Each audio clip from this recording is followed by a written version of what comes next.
G'day YouTube, hello down there. Good thing I'm not wearing shorts, otherwise you see my balls hanging out.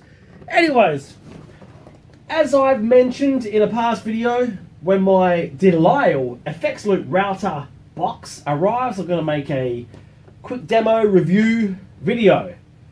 And it happened to have arrived the other day from the United States, handmade in the United States, not your cheap Chinese rubbish. So, let's do a quick demo on that. Here's the DeLisle FX LOOP router. Now, I did a video on the DeLisle Amp-Speaker selector, which allows you to plug in 4 amps and 4 cabinets, and you can switch between them in any order.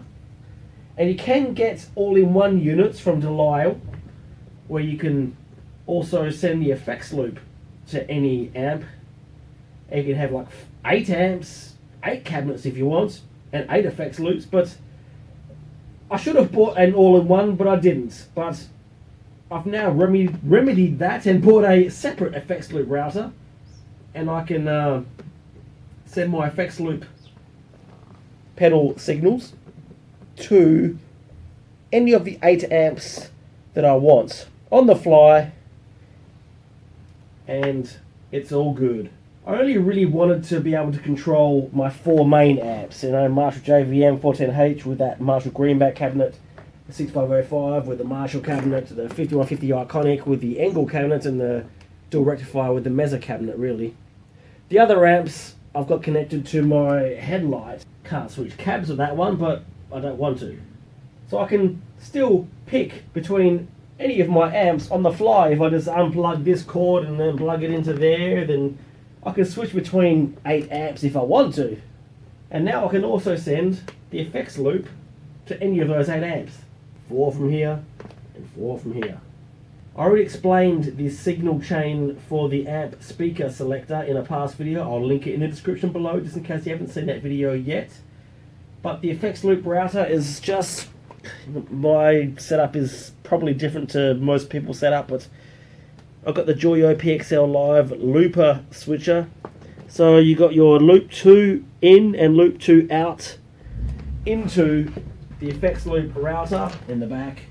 And then you got your 8 send and returns to 8 amps, although I've only got 7 connected right now. Alright, I'm not going to mic up the individual cabinets or anything. It's just the built-in microphone just a built-in microphone of the mobile phones that are viewing this. So with the amp speaker selector, I've got amp 1, speaker cabinet 1, and FX loop 1. So this amp. And I haven't got many FX loop pedals plugged in, just a chorus and a delay. So let's go delay.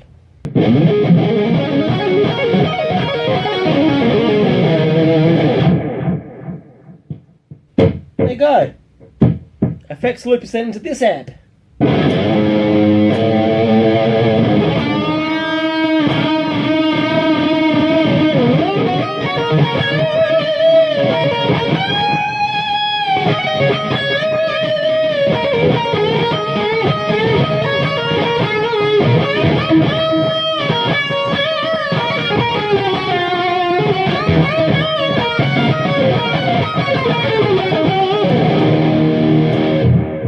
Okay, now I might want to send the FX loop signal from this one pedal board to a different amp.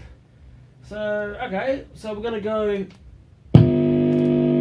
amp 2, cabinet 2, FX loop 2. So 6505 PV, Marshall cab with the FX loop on that amp, of course.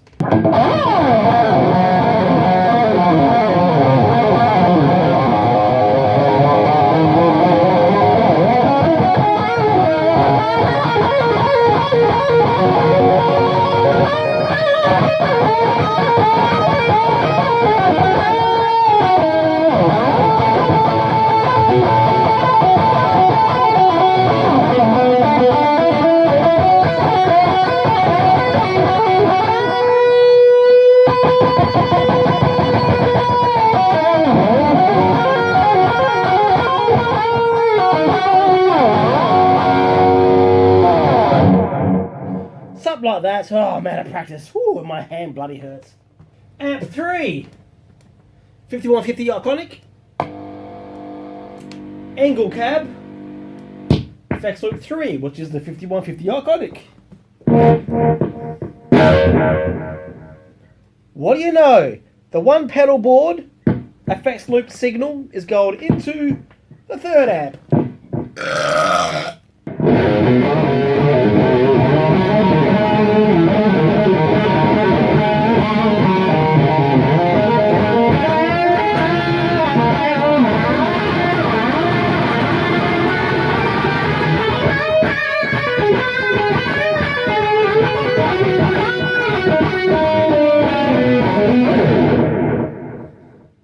Amp 4, Mesa Boogie dual rectifier with the Mesa 4x12. FxLoop 4 for the Mesa. Now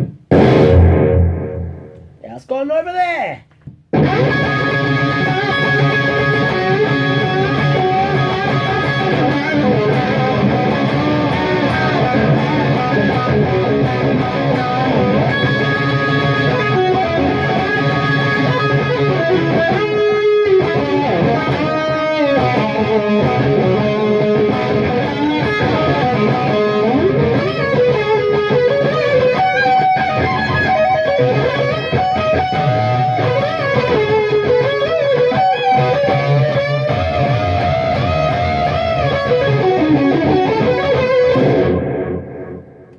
Hell yeah!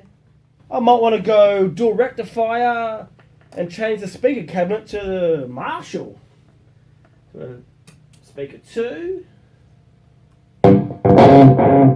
Now it's coming out of this speaker cabinet.